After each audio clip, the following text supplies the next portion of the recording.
లక్ష్మీం క్షీరసముద్రరాజతనయాం శ్రీరంగధామేశ్వరీం దాసీభూతసమస్తదేవవనితాం లోకైకదీపాంకురాం శ్రీమన్మందకటాక్షలబ్ధవివత్ బ్రహ్మేంద్రగంగాధరాం త్వాం త్రైలోక్యకుటుంబినీం సరసిజాం వందే ముకుందప్రియాం శుద్ధలక్ష్మీర్మోక్షలక్ష్మీర్జయలక్ష్మీ సరస్వతి శ్రీర్లక్ష్మీ వరలక్ష్మీశ్చ మమ ప్రసన్నా వరాం కుశౌపాసమభీతిముద్రాం కరైర్వహంతిం కమలాసనస్థాం బాలార్కకోటి ప్రతిభాం త్రినేత్రాం భజేహమంబాం జగదీశ్వరీం త్వాం సర్వమంగళమాంగళ్యే శివే సర్వార్థసాధకే శరణ్యే త్రయంబకే గౌరీ నారాయణి నమోస్తుతే. ఓం శ్రీ దుర్గామణీశ్వరాభ్యాం నమః. విజయవాడ కనకదుర్గాదేవ్యై నమః. మనకి ఇప్పుడు శుక్రమహాదశ, ప్రతి మనిషి కూడా శుక్రమహాదశ కోసం ఎదురు చూస్తూ ఉంటాడు. శుక్రమహాదశలోనే మనకి అక్రమార్జితమైనటువంటి ధన సంపాదన వస్తుంది అని శాస్త్రం చెప్తుంది. అయితే మనకు శుక్రుడు ఉన్నటువంటి పరిస్థితులను బట్టి ఈ యొక్క శుక్రమహాదశ అనేటటువంటిది అక్రమార్జితమా న్యాయార్జితమైనటువంటి ధనాన్ని ఇస్తుందా అన్నది చెప్పబడుతుంది అన్నమాట.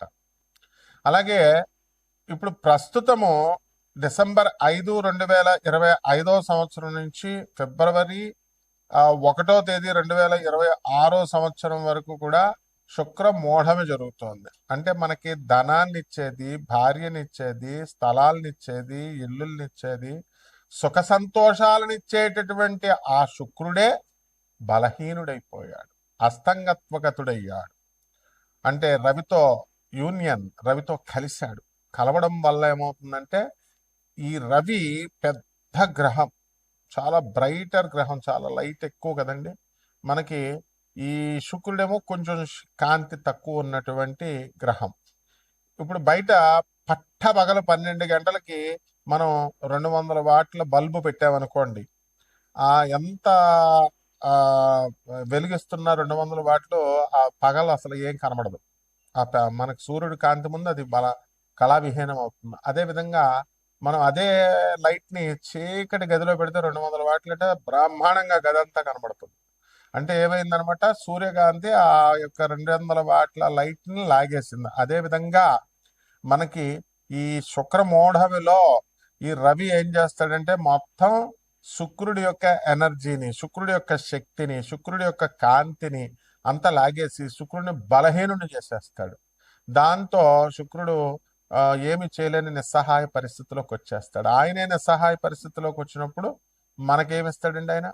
మన ఫ్రెండ్ అప్పు అడుగుతాం మన ఫ్రెండ్ దగ్గరే డబ్బులు లేవనుకోండి, ఇంక మనకేమిస్తాడు ఆయన?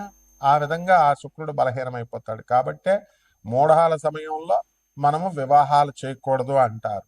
ఎందువల్లంటే ఆ అమ్మాయికి ఆ అబ్బాయికి చూడగానే పరస్పరం ఆకర్షణ కలగాలి, మ్యూచువల్ అట్రాక్షన్ ఉండాలి, ఒకళ్ళ మీద ఒకళ్ళకి పరస్పర గౌరవభావం ఉండాలి. వీడు మొగుడు, నాకు నేను రెస్పెక్ట్ ఇవ్వాలి, గౌరవాన్ని ఇవ్వాలని ఉండాలి. అంతేగాని ఏంట్రా అంటే ఏంటి నువ్వు చెప్పేది నాకు అంటే ఆకర్షణ లేనట్టు అనమాట. అలాగే మ్యూచువల్ రెస్పెక్ట్, మ్యూచువల్ కాన్ఫిడెన్స్.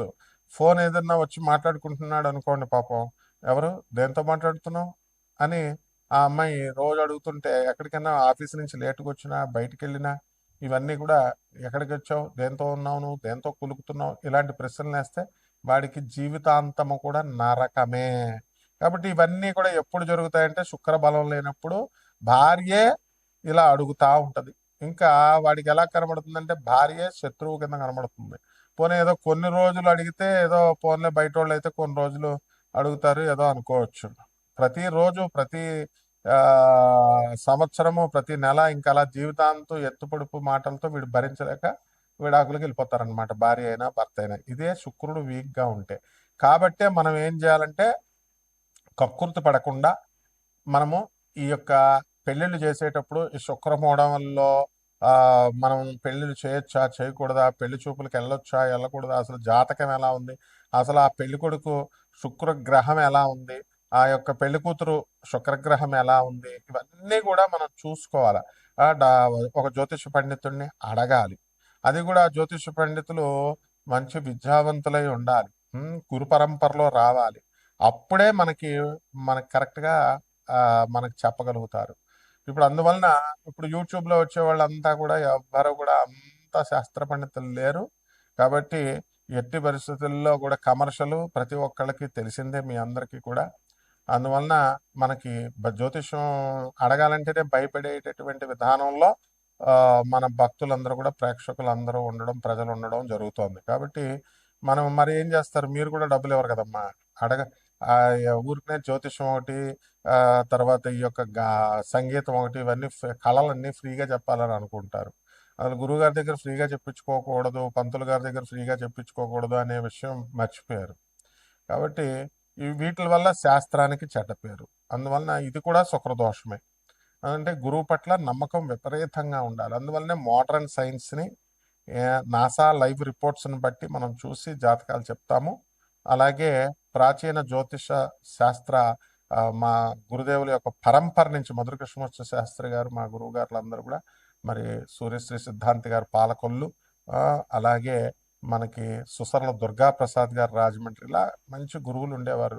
చల్లా రామగణపతి శాస్త్రి గారు రాజమండ్రి, చల్లా గణపతి శాస్త్రి గారు అన్నదమ్ములు ఇద్దరు కూడా రాజమండ్రి, వీళ్ళంతా కూడా. ఒక సూర్యశ్రీ సిద్ధాంతి గారు మాత్రం పాలకొల్లు.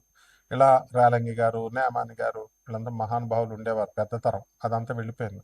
ఇప్పుడు ఆ పరంపరలో మనకి మోహన్ పబ్లికేషన్స్కి వచ్చి వీళ్ళంతా కూడా పుస్తకాలు కొనడం, వెళ్ళడం, గొల్లపూడికి, రాజమండ్రిలో మాకు ఆ యొక్క సాహచర్యం దొరికింది. దానివల్లే లాస్ట్ 10 years మా మధురకృష్ణ శాస్త్రి గారు ఎంత జ్యోతిష దిగ్గజం అంటే, శకుంతలాదేవి కూడా లాస్ట్ 10 years ఆమె ఇండియన్ ఆస్ట్రాలజికల్ సొసైటీకి ప్రెసిడెంట్గా మా మధురకృష్ణ గురువు గారు ఉన్నప్పుడు ఇండియన్ ఆస్ట్రాలజికల్ సొసైటీ ప్రెసిడెంట్గా ఆ శకుంతలాదేవి గారు కూడా వచ్చేవారు. ఆంధ్ర యూనివర్సిటీకి వెళ్తూ రాజమండ్రి ఉమారామలింగ కళ్యాణ మంటపంలో మేము జ్యోతిష సదస్సులు నిర్వహించేవాళ్ళం. మరి అలాగే బెంగళూరు వెంకటరామన్ గారు, ఇటువంటి లెజెండ్స్ అనమాట వీళ్ళంతా జ్యోతిష్ శాస్త్రంలో. వాళ్ళు వచ్చి చెప్పేవారు. కాబట్టి మేమంతా చిన్నతనం నుంచి మా గురువు గారి దయ వల్ల వీళ్ళందరికీ కూడా మేము థీసిస్ సబ్మిట్ చేస్తూ సేవలు చేసుకునే మహద్భాగ్యాన్ని మా గురుదేవులైనటువంటి మధుర కృష్ణమూర్తి శాస్త్రి గారు మాకు కల్పించారు. కాబట్టి వారి యొక్క మా మధుర కృష్ణమూర్తి శాస్త్రి గారు ఎవరండి, ఆ తరం వాళ్ళు ఎవరు కూడా కమర్షియల్గా ఉండేవారు కాదు. కాబట్టి మనం అదే పరంపరను కొనసాగించాలి. కాబట్టి నాన్ కమర్షియల్ ఆస్పెక్ట్తో మనం జ్యోతిష్యంలో ఎవరికైతే కావాలనుకుంటున్నారో సందేహాలు, అటువంటి వాళ్ళందరూ కూడా వాళ్ళ యొక్క పూర్తి జాతకాన్ని మన ద్వారా తెలుసుకోవచ్చు. అంటే కంప్లీట్గా వాళ్ళ డేట్ ఆఫ్ బర్త్ అవి ఇవ్వాలి, ఇచ్చి వాట్సాప్ చేయండి. నాకు ఫోన్ చేస్తే మేము బయట ఉంటాము, ఎత్తలేము. సో అమెరికా మన ఆఫీసు. డబ్బుల కోసం ఏం భయపడద్దు, డబ్బులు కాదు. మనకు కావాల్సింది ఏంటంటే జగద్గురువులైనటువంటి స్వామి వివేకానంద, రామకృష్ణ పరమహంస, ప్రభాత్ రంజన్ సర్కార్, ఆనందమూర్తి గారు, రమణ మహర్షి, ఇటువంటి మహర్షుల దగ్గరికి మిమ్మల్ని నేను ఒక పోస్ట్ మ్యాన్ లాగా మిమ్మల్ని డ్రైవ్ చేస్తూ తీసుకెళ్లడమే మేము జ్యోతిష్యం చెప్పడంలో ఉద్దేశం. కాబట్టి నేను ఒక ప్రొఫెసర్గా మరి ఈ యొక్క ఆనంద మార్గాకి ఆశ్రమానికి 200 దేశాల్లో మా యొక్క బ్రాంచీలు ఉన్నాయి. 300 బ్రాంచీలు ఇండియాలో ఉన్నాయి. అనాథ పిల్లల్ని మేము పోషిస్తాము. అలాగే స్కూల్లో చాలా తక్కువ ఖర్చుతో మేము మా స్వామీజీలు అందరూ కూడా 10,000 మంది స్వామీజీలు అందరూ కూడా చూసుకోండి. ఆనంద మార్గ ఆశ్రమం అని గూగుల్ చేయండి, యూట్యూబ్లో చూడండి, అన్నీ ఉంటాయి. అంత ఇంటర్నేషనల్ సొసైటీ అది. కాబట్టి మీరంతా కూడా కక్కుర్తి పడద్దు ఈ శుక్రగ్రహం గురించి తెలుసుకోవడానికి. ఆ శుక్రగ్రహం యొక్క ఫలితాల గురించి, మీకు ఇచ్చేటటువంటి ప్రతికూల ఫలితాల, ఇవన్నీ కూడా మనం తెలుసుకుందాం. కాబట్టి మన ఛానల్కి చక్కగా సబ్స్క్రైబ్ చేయండి, లైక్ చేసుకోండి. మరి మా చక్కగా మీరందరూ కూడా మరి మౌర్య, మరి దత్తు, ఇలాగా మా వేణు, వీళ్ళంతా కూడా ఏదో వాళ్ళ తోచిన రీతిలో మీకు సేవలు చేస్తున్నారు. కాబట్టి ఉపయోగించుకోండి. మిగతా జ్యోతిష్కుల సంగతి నాకు తెలియదు, కానీ మనమైతే నాన్ కమర్షియల్ కాబట్టి జాగ్రత్తగా చూసుకోండి. ఇక శుక్రగ్రహం ఏ విధంగా 12 రాశుల వారికి, ద్వాదశ రాశుల వారికి అందరికీ కూడా ఏ ఏ రాశుల వారికి ఎలా చేస్తుంది అన్నది విడివిడిగా మనం ఒక్కొక్క రాశిని మనం చూసి తెలుసుకుందాం. వృషభ రాశి వారికి అందరికీ కూడా మనకి అర్ధాష్టమ కేతు ఉన్నాడండి, నవంబర్ 25, 2026 సంవత్సరం వరకు. దానివల్ల మనసంతా కూడా నీరసంగా ఉండడం, నిరుత్సాహంతో ఉండడము, ఆ తర్వాత ఏదైనా ఆత్మహత్య చేసేసుకుంటే బాగుండు, ఈ సమస్యలు ఎందుకు అని కొంతమందికి కేతువు నీచపట్టినటువంటి వాళ్ళకి అనిపిస్తూ ఉంటుంది.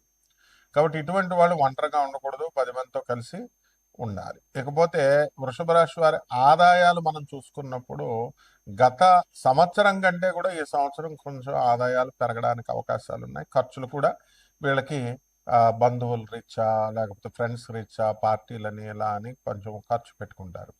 అయితే వృషభ రాశి వారికి అందరికీ కూడా యాజమాన్యాలు వీళ్ళని అంతగా గుర్తించవు. ఈ సంవత్సరం కొంచెం లాస్ట్ ఇయర్ కంటే కొంచెం గుర్తించి కొంచెం ప్రమోషన్స్ ఇలాంటివి ప్రోత్సాహాలు ఇలాంటివన్నీ కూడా చేయడం జరుగుతుంది. అయితే ఈ వృషభ రాశి వారికి ఆదాయాలు స్థిరంగా రేపు జూన్ 2, 2026 సంవత్సరం వరకు ఉంటాయన్నమాట. ఆ తర్వాత ఖర్చులు చాలా అధికమైపోతాయి. కాబట్టి బంధువులతో వీళ్ళంతా కూడా తీర్థయాత్రలు వెళ్ళడము ఇలాంటివన్నీ జరుగుతాయి. ఇక ప్రేమ వివాహాల దగ్గరికి వచ్చేసరికి ప్రేమ వివాహాలు సక్సెస్ అవడానికి అవకాశాలు అధికంగా ఉంటాయి. అసలు ఆలోచన ధోరణి అనేటటువంటిది వృషభ రాశి వారికి మారుతుంది. మంచి వాళ్ళతో తిరగాలి, మంచిగా మనకి పాజిటివ్ వైబ్రేషన్స్ తెచ్చుకోవాలి అని చెప్పేసి వీళ్ళు ప్రయత్నిస్తూ ఉంటారు. అలాగే దుర్వ్యసనాలు ఎవరికైతే ఉన్నాయో అటువంటి దుర్వ్యసనాలన్నీ కూడా క్రమేపీ ఒకటి నుంచి ఒకటి తగ్గిపోతూ వెళ్తూ ఉంటుంది అనమాట. అలాగే ఈ యొక్క వృషభ రాశి వారికి ఈ యొక్క రాహువు మరి కుంభములో ఉండడం వల్ల నవంబర్ 25, 2026 సంవత్సరం వరకు కూడా మీకు ఏమవుతుందంటే రాహువు మీకు ఉద్యోగంలో కాస్త అస్థిరత్వాన్ని ఇస్తాడు. అయితే వేరే కొత్త ఉద్యోగంలోకి వెళ్ళాలని ప్రయత్నాలు ఉంటాయి. విదేశాలలో బీటెక్లు, మాస్టర్స్ డిగ్రీస్ పూర్తయిపోయినటువంటి వాళ్ళకి ఉద్యోగాలు కొంతమందికి భంగాలు జరిగినాయి. అలాగే కొంతమందికి మరి పాత ఉద్యోగాల నుంచి వాళ్ళు తీసేయడం, లే ఆఫ్ వల్ల జరిగింది. అయితే వీళ్ళందరికీ కూడా త్వరలో మళ్ళీ ఉద్యోగాలు అనేటటువంటివి మార్చి నెల 23వ తేదీ దాటిన తర్వాత రావడానికి అవకాశాలు ఉన్నాయి. ఈ విధంగా మనకి దూరపు బంధువుల యొక్క మరణ వార్తలు మనం వినడానికి అవకాశాలు ఉంటాయి. మంచి స్నేహితులతో కనుక, మంచి ఆలోచనలతో కనుక మీరు ఉన్నట్లయితే వెంటనే మీకు పనులు చకచక ముందుకు వెళ్ళడానికి అవకాశాలు ఉంటాయి. చెడ్డవాళ్ళతో కనుక తిరిగితే జైలుకి వెళ్ళిపోవడం గ్యారంటీగా జరుగుతుంది. నోటీసులు వస్తాయి అన్నమాట ఛానల్స్కి.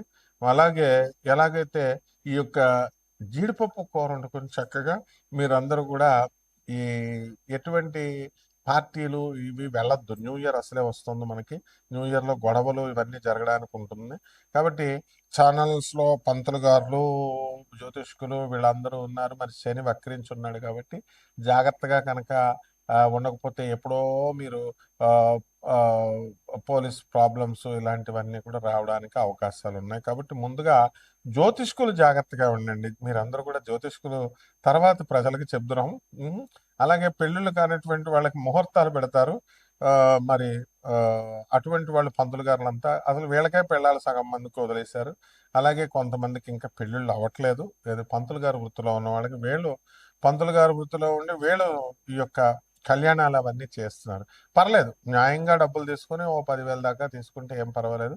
అంతకు మించి ఎక్కువగా తీసుకున్నాడంటే వాడికి మరి దొంగ పంతుల కింద లెక్క అనమాట. కాబట్టి ముందు మీరు చేసుకోండి రా బాబు అని శుక్రగ్రహం ఎప్పటికప్పుడు చెప్తా ఉంటుంది. ఇదేంటంటే శుక్రగ్రహం మూడంలో ఉంది కాబట్టి ఫిబ్రవరి 1 వరకు జాగ్రత్తగా ఉండాలి. ఆ తర్వాత నుంచి శుక్రుడు ధూమ్ధామ్ అంటూ బ్రహ్మాండంగా ఉంటుంది. వృషభ రాశి వారికి అందరికీ కూడా వ్యక్తిగత జాతకాల్లో శుక్ర మహాదశ వస్తే ఇంకా బ్రహ్మాండంగా ఉంటుంది. అందుకని పరిహారాలు ఏం చేసుకోవాలంటే, కేతువు బాగుండలేదు కాబట్టి ఎప్పుడు చేసేదే కదా కేతువు. అందువలన మనము ధూమావతి అమ్మవారి యొక్క మంత్ర జపం చేసుకోండి. ధూమావతి అమ్మవారి యొక్క హోమాన్ని మీరు ఇళ్లలో చేసుకోండి. అలాగే దుర్గాదేవికి ఓం దుర్గాయై నమః అంటూ జపం చేసుకోండి.